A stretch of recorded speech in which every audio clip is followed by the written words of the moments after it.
Halo pemirsa, senang sekali saya Rudian Danu dapat kembali menjumpai Anda dalam program yang membahas tentang pengembangan kepribadian seseorang melalui berbagai aspek yang terkait di dalamnya, serta hubungannya dengan gejala-gejala sosial yang terjadi di masyarakat.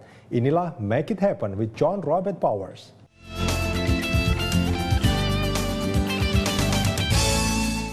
Menjadi pribadi yang proaktif mengingatkan kita bahwa kita memiliki kebebasan bersikap dalam menanggapi situasi apapun. Namun membangun sikap proaktif dalam berkomunikasi bukanlah keterampilan yang mudah untuk dikuasai, terutama bagi individu yang kurang memiliki rasa percaya diri. Sementara rasa percaya diri merupakan komponen penting bagi seseorang untuk dapat bersikap proaktif dalam berkomunikasi, di mana sikap itu akan menuntun individu itu dalam proses mencapai keberhasilan hidup.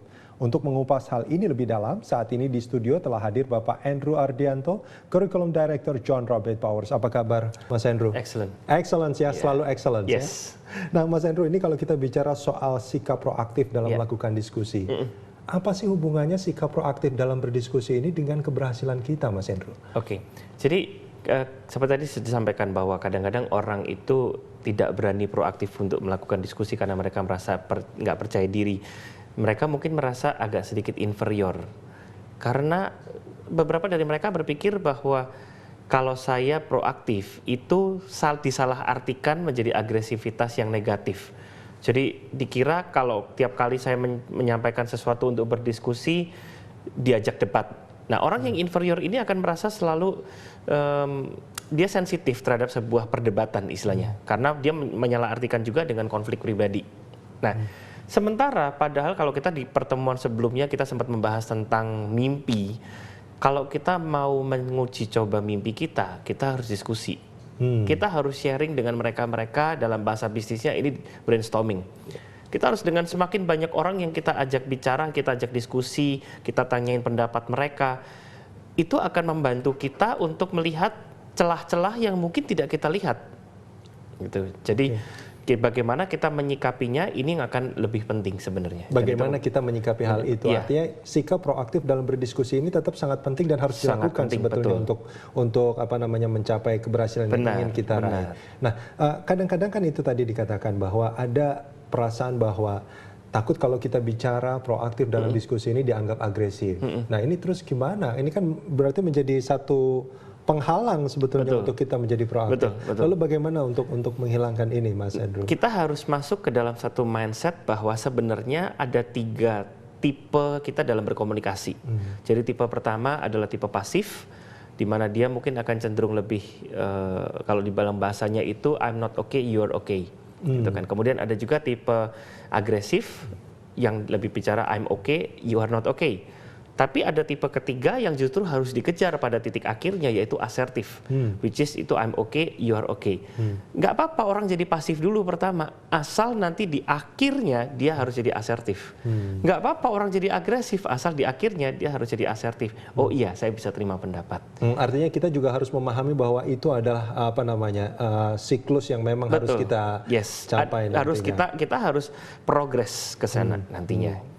Jadi kita harus menempatkan bahwa I'm okay, you are okay. Perdebatan is okay. Perdebatan is okay. Selama perdebatan itu tidak jadi musuhan. Nah, itu kan ceritanya. Nah, kalau kita bicara soal diskusi ini kan kadang-kadang ada kekhawatiran bahwa ide-ide yang kita sampaikan itu banyak kurangnya gitu. Dan ternyata betul ketika kita sampaikan ternyata kita pikir-pikir juga wah ternyata banyak kurangnya. Itu kan jadi bagaimana kita menyikapi hal itu, Mas Andrew? Nah, dari situ ada 3 step yang kita bisa ambil.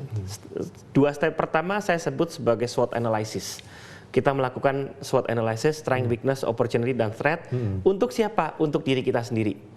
Jadi kalau di pertemuan-pertemuan sebelumnya kita juga sempat membahas tentang mengenali karakter pribadi, itu penting sekali. Kenapa? Supaya saya tahu saya ini orangnya gampang cenut nggak kalau misalnya kena sesuatu yang sensitif. Nah, itu kan kita harus kenali.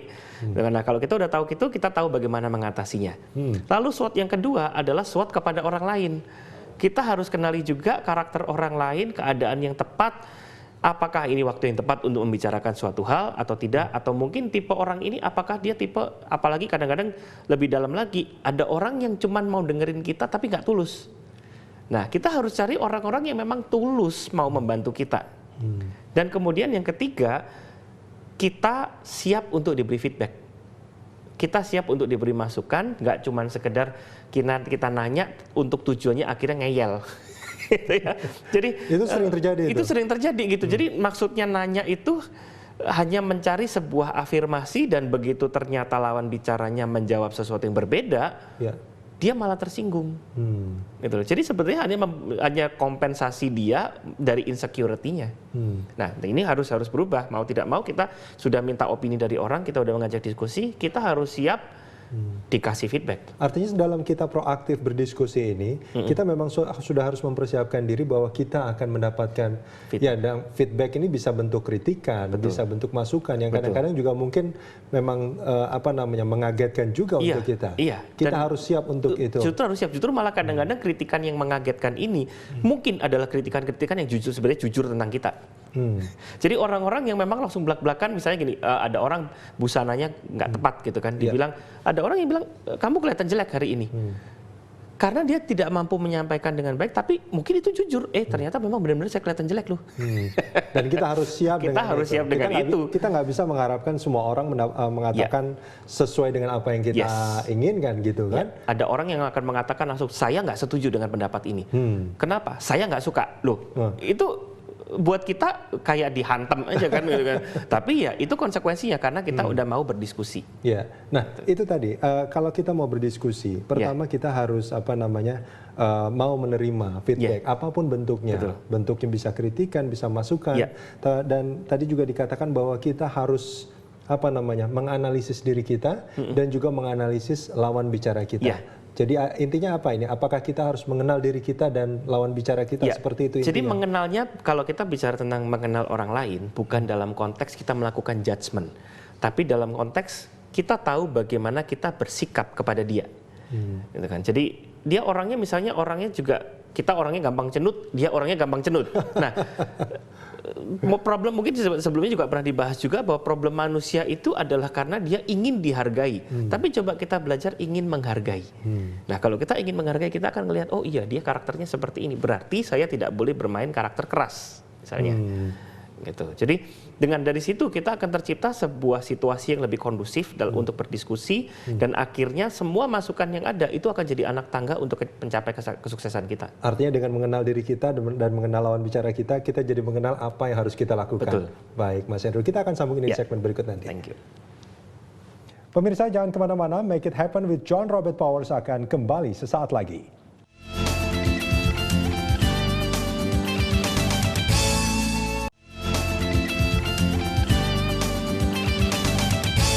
Anda masih di Make It Happen with John Robert Powers, dan kita lanjutkan perbincangan. Mas Andrew, ini kalau kita berdiskusi, ini kan sebetulnya juga kita menyampaikan ide gitu. Apa yang ada di dalam pikiran kita gitu. Artinya kita mencoba untuk menguji Betul. Kita ngetes ide-ide kita menguji mimpi-mimpi kita mungkin, kita menguji pendapat-pendapat kita, gitu. Dan tentunya nanti akan mendapatkan feedback yang bisa saja ini menyempurnakan sebetulnya dari ide kita. Nah, selain untuk menguji ide kita, apa manfaat lain sebetulnya dari proaktif kita dalam berdiskusi? Manfaatnya adalah kita juga akan menjadi orang yang bermanfaat untuk orang di sekitar kita.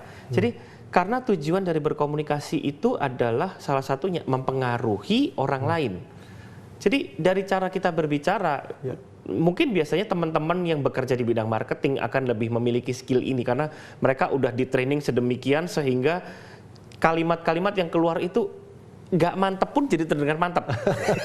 Nah, tapi bagaimana dengan mereka-mereka yang tidak punya latar belakang untuk menjual, atau apakah mereka tidak bisa menjual? Bisa.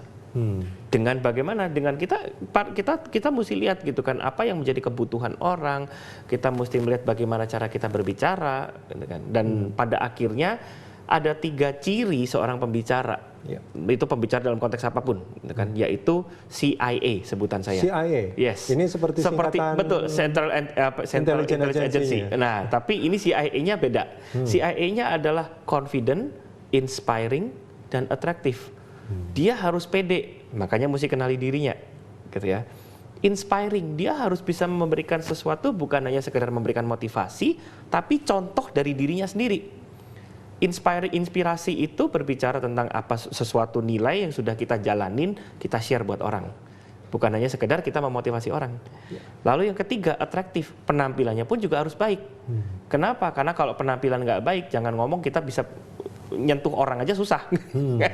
Jadi 3 ini harus berjalan dengan baik sehingga pada waktu kita berbicara dengan orang, contoh penampilan aja udah bikin impress orang. Untuk kita masuk lebih dalam pembicaraannya, itu akan jauh lebih mudah. Artinya memang ketiga komponen ini ada confidence, ada inspiring, dan attractive ini menjadi 3 komponen yang saling melengkapi ya, satu kesatuan, nggak bisa dipisahin. Nggak bisa dipisahkan. Jadi kalau memang kita ingin berbicara untuk bisa bermanfaat pada orang lain dan bisa mempengaruhi, ketiga hal ini memang harus dimiliki. Betul. Ya. Cuman kan nggak gampang sebetulnya, Mas Andrew. Nggak gampang untuk kita bisa bicara seperti yang confidence, attractive, inspiring ini. Nah ini bakat atau apa sebetulnya? Saya katakan ini skill. Ada orang-orang yang memang sudah berbakat, tapi sebelumnya juga kita sempat sampaikan bahwa bakat aja nggak cukup. Bakat itu harus dilatih. Ada sih, sejarah juga mencatat ada orang-orang seperti Mozart yang dia memang jenius gitu kan, cuma dengerin aja dia udah bisa main. Tapi ada orang-orang seperti Beethoven yang dia benar-benar melatih dirinya sehingga dalam keadaan tuli pun justru komposisi terhebatnya, komposisi besarnya dia itu muncul pada waktu dia sedang jadi tuli. Kenapa? Karena dia berlatih secara konsisten. Sama dengan kehidupan kita. Untuk kita jadi orang yang CIA ini, kita harus terus-terusan latih. Kan? Dan ada keinginan kuat untuk kita siap berani untuk membayar lebih istilahnya. Saya nggak pernah setuju dengan orang yang mau improve tapi tidak pernah berani membayar lebih, nggak berani terima konsekuensi lebih, gitu ya. Kenapa? Pertama, kita nggak bisa jadi Superman. Nggak ada orang yang diciptakan untuk jadi Superman, adanya cuma di film aja gitu kan. Jadi misalnya gini, ada seorang pembicara atau ada sebuah topik yang kita tidak kuasai, ya nggak usah ngoyo. Jangan maksain untuk, saya bisa semua topik. Kita bukan supermarket loh. Toko serba ada ya. Toko serba ada, bisa, betul. Ya? Lebih baik saya menguasai satu materi dan saya kuasai penuh. Saya dalemin itu benar sehingga pada waktu saya bicara itu tidak ada orang yang lebih baik daripada saya membicarakan materi itu. Daripada saya bisa bicara banyak hal, tapi nggak dalam, ya. Lebih baik saya kuasai satu senjata, tapi Robin Hood juga tidak pernah pakai senjata lain. Dia selalu pakai panah, gitu kan. Tapi dengan panahnya itu justru dia jadi melegenda, gitu ya. Artinya itu dengan menguasai satu topik itu dia menjadi confident, betul, inspiring, dan attractive. Contoh John Maxwell. John Maxwell yang dia kuasai adalah tentang leadership. Semua yang dia bicarakan bicara tentang leadership, gitu ya. Kemudian yang kedua, jangan juga self-centered. Maksudnya gimana? Jangan egois. Dalam arti gini, karena istilahnya apa yang kita ada, mungkin pendengar kita juga udah tahu, gitu kan. Jadi jangan memaksakan bahwa kita yang paling tahu ini. Ternyata itu adalah salah satu bentuk dari egoisme. Dan pada akhirnya kalau kita bicara tentang bagaimana ini bisa dipahami, kita juga harus tahu strata lawan bicara kita. Maksudnya gimana nih, Contoh, Mas Andrew? ada dokter ingin melakukan penyuluhan kepada dokter kandungan, masih lagi praktek melakukan penyuluhan ke desa. Nah, mungkin dia akan mengatakan, Bapak Ibu kalau mengalami masalah dengan kehamilan ada sebuah alternatif dalam dunia kedokteran yaitu inseminasi buatan. Pertanyaannya orang di desa apakah mereka pasti tahu dengan kata inseminasi? Oh iya. Yang mereka tahu mungkin mereka lebih tahu reboisasi daripada inseminasi. Nah, kalimat-kalimat yang kita pakai, kita nggak bisa dong kalau misalnya, atau saya punya latar belakang dulu di banking, saya nggak bisa ngomong pakai bahasa finance kepada orang awam.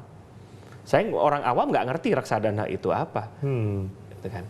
Saya harus menemukan kata yang tepat untuk menjelaskan kepada orang awam. Saya nggak boleh egois. Mentang-mentang saya tahu, semua orang saya anggap semuanya tahu juga.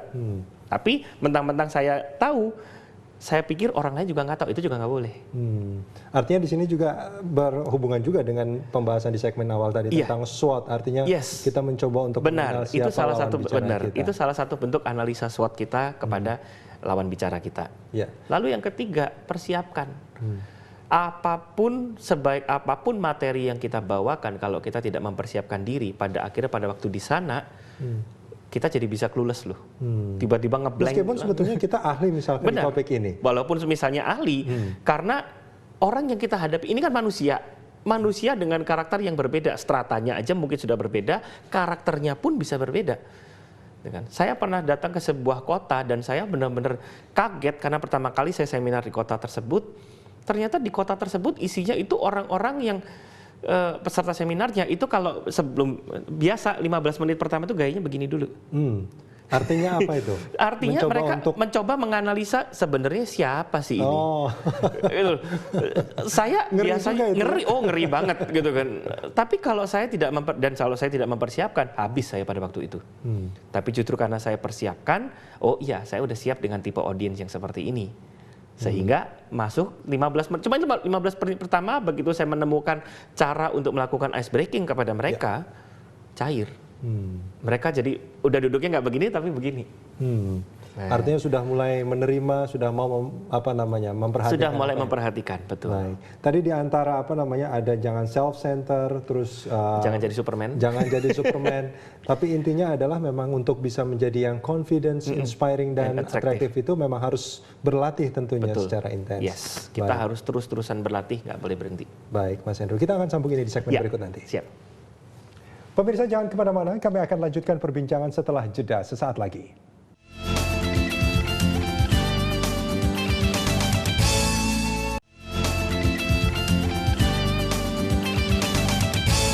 Anda masih di Make It Happen with John Robert Powers dan kita lanjutkan perbincangan.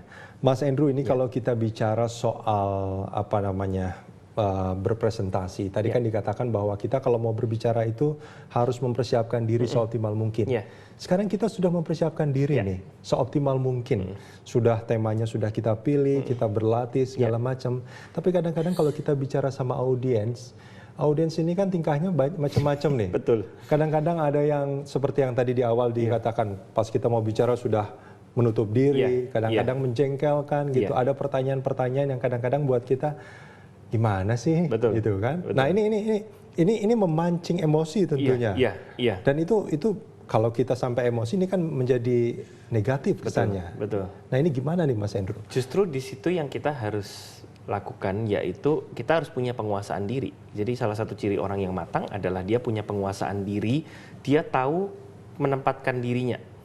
Sebenarnya kalau dia emosi, dia tidak punya alasan untuk jadi emosi, Mas. Tidak punya alasan untuk jadi emosi. Kenapa? Pada akhirnya kalau dia berdiri di depan, sekalipun dia tidak tahu jawaban dari yang ditanyakan, bagaimanapun yang pegang kendali untuk presentasi adalah dia.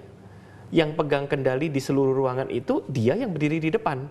Jadi harusnya kalau dia emosi sebenarnya ini akan terlihat, salah satunya emosi itu akan terlihat pada waktu dia memaksakan kehendak.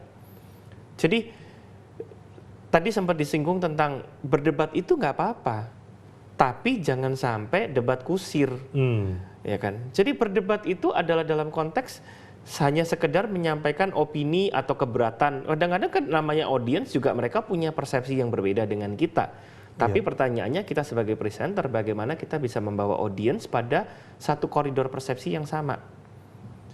Yang saya lihat beberapa kali justru terutama di Indonesia gitu ya, yang ada debat-debat gitu ya, ujung-ujungnya malah jadi debat kusir, tetap tidak tercapai kesepakatan, tetap yang kubu sana ya kubu sana, kubu sini. Bahkan sempat ada yang saling mau berkelahi. Udah jadi kayak anak kecil kan. Jadi kadang-kadang saya ngelihat ini harusnya adalah orang-orang yang dianggap punya kematangan rata-rata di atas rata-rata, tapi kok ternyata sama anak saya aja masih lebih matang anak saya, istilahnya begitu.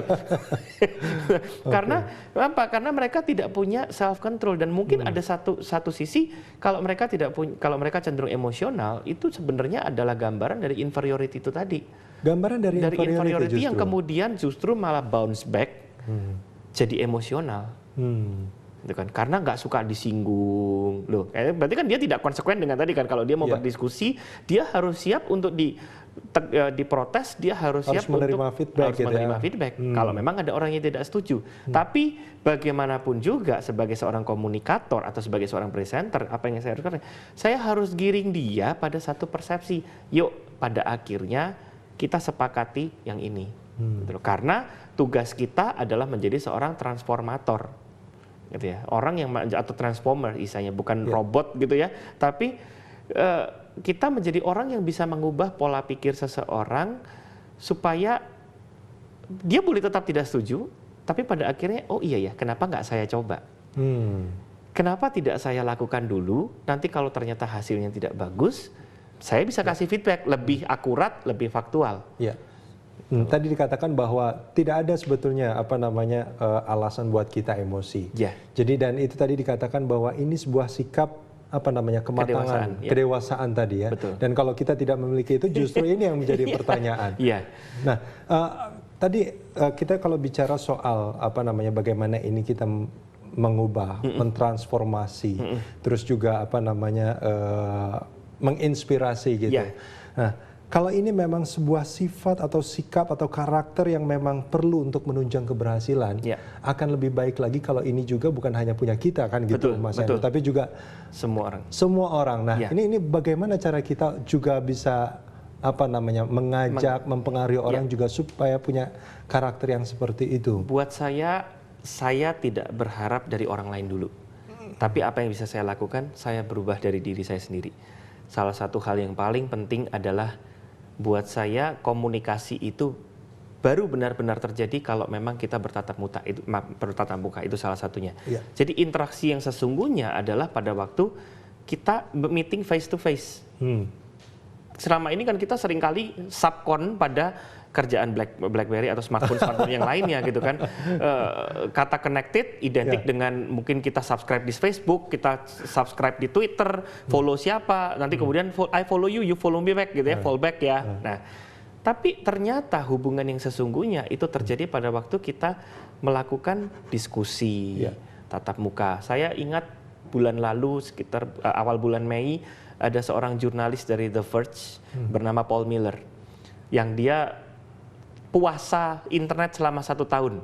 Jadi menarik sekali gitu kan. Dia pikir dia seorang jurnalis, dia pikir dia nggak bisa hidup tanpa internet.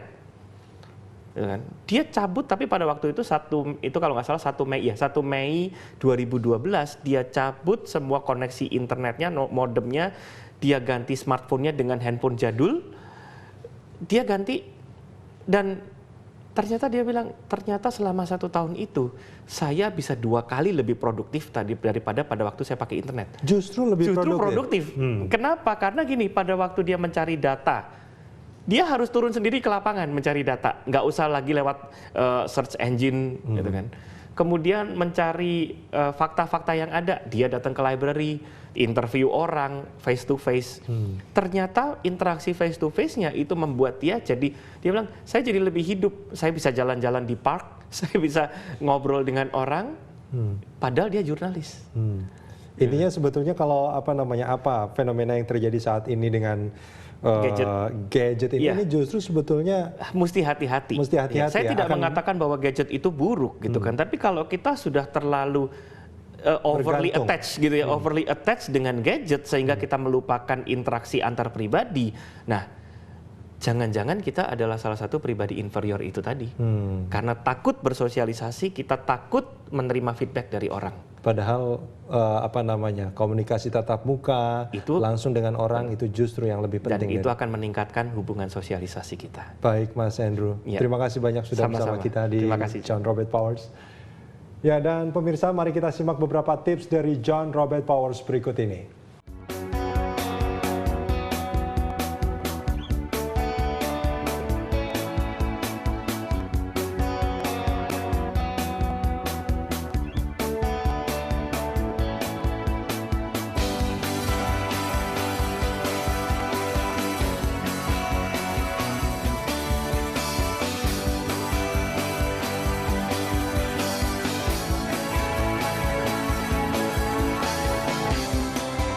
Pemirsa, terima kasih atas perhatian Anda. Semoga informasi tadi bisa menjadi inspirasi bagi Anda. Saksikan Make It Happen with John Robert Powers dengan tema perbincangan menarik lainnya. Sampai jumpa.